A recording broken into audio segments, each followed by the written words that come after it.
Do you think that a power...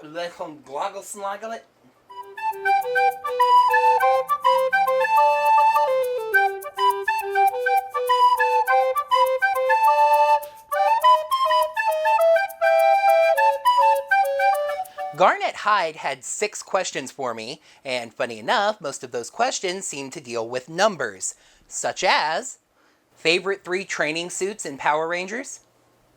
To be perfectly honest, I'm having kind of a hard time remembering a lot of the training outfits in Power Rangers. It's not something that every single season does. I remember the ones in Jungle Fury were pretty cool, so we're going with those. 3 favorite Kelson Henderson characters? Boom, Phineas, and Flit. Honorable mention to that music producer from Dino Thunder. Favorite mentor that was also a Ranger? RJ from Jungle Fury. He topped my mentors list, and he's my favorite Power Ranger, period. 3 favorite team-based power-ups. Are you sure you're not just trying to push me into doing more top 10 lists? You're gonna go, oh, you've already done the first 3, now just do the rest. Super Dino Mode, Mystic Legend Mode, and Jungle Master Mode. What are 3 of your favorite family groups in Power Rangers? I can't really think of all that many. I mean, to be honest with you, I'm not really sure what this question actually means. I will answer it down in the comments if you can clarify. What are 2 of your favorite Ranger couples? Why only 2 this time? Why not 3? Or just my favorite? I'm going to say Tommy and Kim and Wes and Jen. Starting to get to the smaller groups of questions here, as Camille Kurzawa had 3 questions. When will we know what's next for Power Rangers? Well, between the time this question was asked and present day, we have our answer. Power Rangers Beast Morphers, a Go Busters adaptation on Nickelodeon in 2019. When I discussed what was next for Power Rangers, I called Zyuohger David and Q-Ranger Goliath. In this case, I guess David's nephew won, but Camille wanted to know what I would have thought if, just like in the story, David, aka Zyuohger, won. I mean, okay. Zyuohger was a decent Sentai to me. I had my issues with it, but there was nothing about it that I found outright offensive. It wasn't ninja bad. Saving Camille's last question for later, and that brings us to Aaron Coggins, the final multi-group of questions, which has a nice 3 set as well. Besides orange, what unused color would you like to be used for a Ranger? Thinking about it and doing a little research into it, the only other major color I'm aware of that hasn't been used for a Power Ranger, besides talking about shades of colors that have been used, looking at you, millennial pink Power Rangers, dumb April Fool's joke. Anyway, the only other major color that I don't think has been used is brown. I would like to see a brown Ranger, though I do think it's a color that has to be used very carefully, and you have to make the suit a certain kind of way for it to look good. And yes, I realize the same thing can be said about orange. It is a very bright color, I am aware of that. Do you think that a Power Rangers cartoon could work? I thought this was a very interesting question because my personal view on this has shifted. I used to be a hard no on this question. The reason why is that I think Power Rangers is special because it's live action. It's not just another flashy anime cartoon where they can literally do anything that they can draw. But seeing the Boom MMPR comics has made me change my mind on this. Power Rangers does work in a drawn style as long as you stay within the confines of the ideas of the show itself. So, as long as you write a good story and you draw up an awesome morphing effect, yeah, I think it could work. If you could create a new Megazord by combining any number of previous Zords together, what Zords would you use? Try to limit yourself to 1 Zord per series if you can. I actually tried to do you one better here and only limit myself to Zords that I actually own sitting over here on my Zord shelf. I got pretty close, and I'll explain. I call this the Aqua Life Megazord. It's the Sky Ship from Power Rangers Super Megaforce with the Croc Carrier from RPM, and at first, the non-canon Dinosuchus Zord from Dino Charge has legs, and then the Saw Shark Zord from Megaforce, not Super Megaforce, they're different, as one of the arms. The other arm is where I ran into some problems. I was going to use the Shark Zord from RPM, which I own, but then I remembered that I was limited to one per series. So what I ended up deciding to do was shifting the Dinosuchus Zord up to be the other arm, and we will use the Penguin Zord from Jungle Fury as the other leg. Whew! Oh boy! We have scaled the mountain of the multi-question packs, and now we can head down into the valley of single questions. Joshua Nobel wants to know what I thought of Trent from Dino Thunder. I really liked him, actually. That suit is incredible, first of all, but also character-wise, I love the struggle that he goes through between being good and being evil, and I also like the fact that he's an artist. And there's that dynamic, that relationship with his father, who's also hiding a hidden evil side, that I thought was really neat as well. Edward Sanchez Productions wants to know what cartoons, just other TV shows in general, I watch. I really don't watch a lot of TV these days, to be honest with you. I just don't have a lot of time. I was loving Star Trek Discovery while it was on, but now it's on a hiatus that makes Power Rangers look short, like I mentioned earlier. I watch game shows like Wheel of Fortune and Jeopardy every now and then. I really like Doctor Who, but I haven't watched it in Zordon knows how long. I watch Kamen Rider and Super Sentai, of course, when I can. I just haven't had a lot of free time lately. Sienna Som wants to know how I come up with and film story segments. The inspiration for the story segments usually comes from the episode or piece of media that I'm recording, such as, for example, Super Megaforce's The Perfect Storm, which was a story about Tenso, being where I introduced Kaizoku. As for how I film them, it is all me. I am a one-man band. Even when I go outside for story segments, I have the camera set up on a tripod with its display flipped around, just like it is right now, actually, making sure the shot looks relatively good, and then I just go, and then I edit those chunks of raw footage later. Ross McClellan wants to know what returning Rangers I think will be in Super Ninja Steel, and which ones I want. Well, I can't really be sure which ones are going to be in that anniversary episode, although you could look on social media for the pictures of former Ranger actors that have been in New Zealand. That's a pretty strong hint. But as for the ones I want, I would love to see RJ again, as well as Jen. Besides that, I just want a nice spread of Rangers that represents the entire franchise for its anniversary. Adrian Gomez has a question that kind of harkens back to the first one, but it's a little more timely. If I am not a professional YouTuber, what do I do for work? Actually, I'm basically still in the same line of work now that I was when I worked at Disney.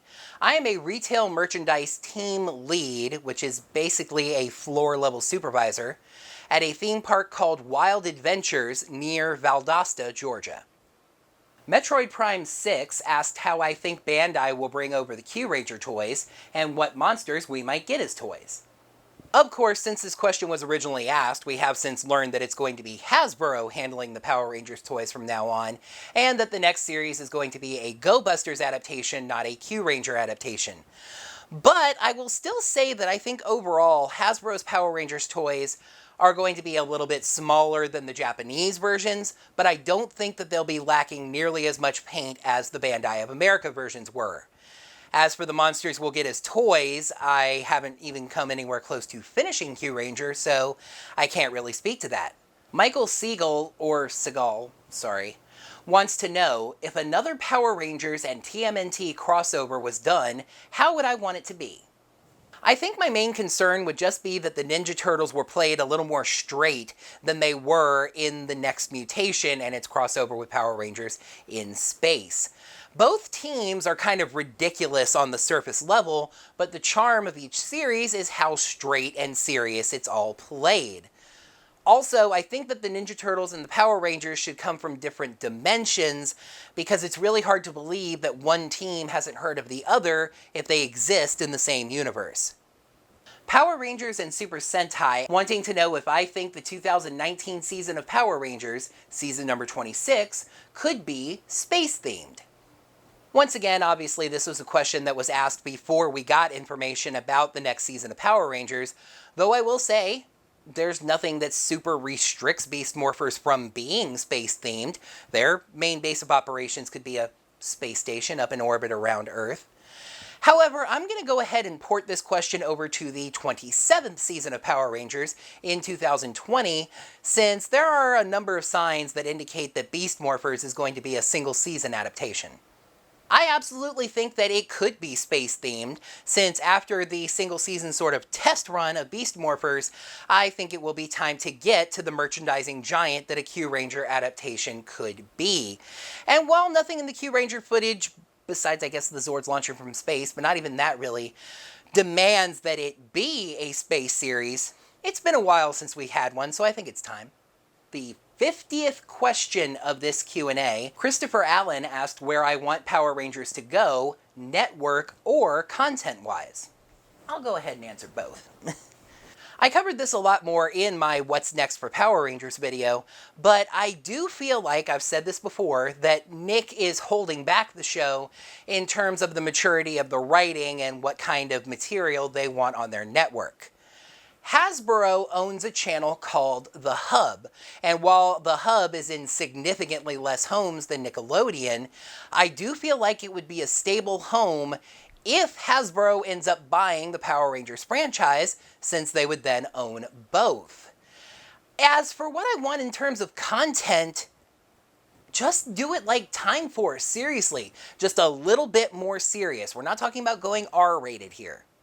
Nicholas Ellis asked me a very similar question, and it was honestly a really good one, that basically was what kind of season I would make if Saban gave me the reins of a 2-year adaptation, and a strong increase in ratings and toy sales would mean that I would have that job basically forever. I hate to answer this good a question so simply, but seriously, I would just look to Time Force as a template for what the show could be. Just well-written characters for the Rangers, nuanced villains, and just a little bit more mature in terms of theming. And finally, those 2 questions that I saved up to answer together, and honestly, I'm surprised I wasn't asked this a lot more. Toku Nation's 6th question was, what happened to my story segments? And Camille's last question was, why am I skipping Hyperforce reviews?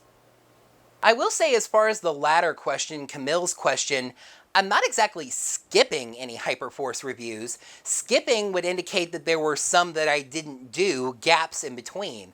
Like, I reviewed Session 7, for example, and then the next one I released was Session 10. But overall, putting these 2 questions together shows this especially. All of this ties together. Videos being behind, these hiatus videos taking so long to get finished, no story segments for a while. I've said it a couple times already in this video, I have just been really busy, especially since my regular job started up again. And I'll actually take a second to go ahead and explain what I mean by that.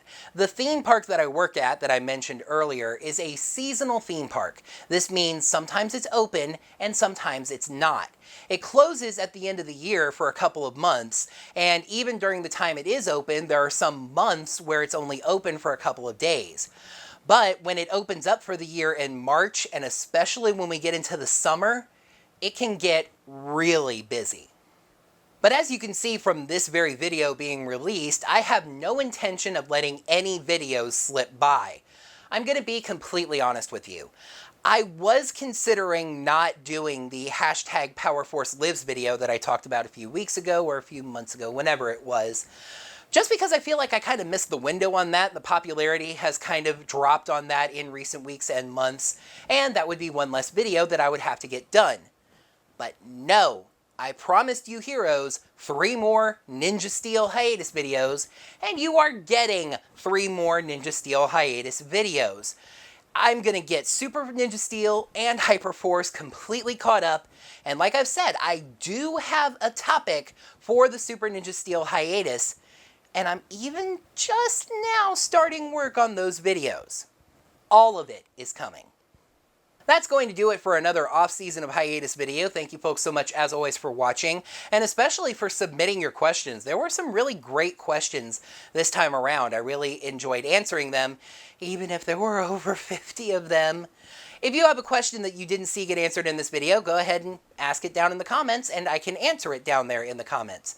Make sure to like the video by clicking the like button right down below. Subscribe to the channel to see all of my videos, and ring the bell. Get your notifications set up so you get notified of whenever I post brand new videos, just like this off-season of hiatus video. And if you would like to financially donate to my channel in any way, head to digitaltipjar.com/orangerangervid. I appreciate anything that lands in my digital tip jar. Until next time, heroes, may the power protect you. It's the Sky Ship from Power Rangers Super Mega Force, and then it had the Edward Sanchez Productions wants to know what other cartoon... I like Doctor Who, but I haven't watched it in Lord knows how long. I watched Hoku and... yeah, I didn't like that.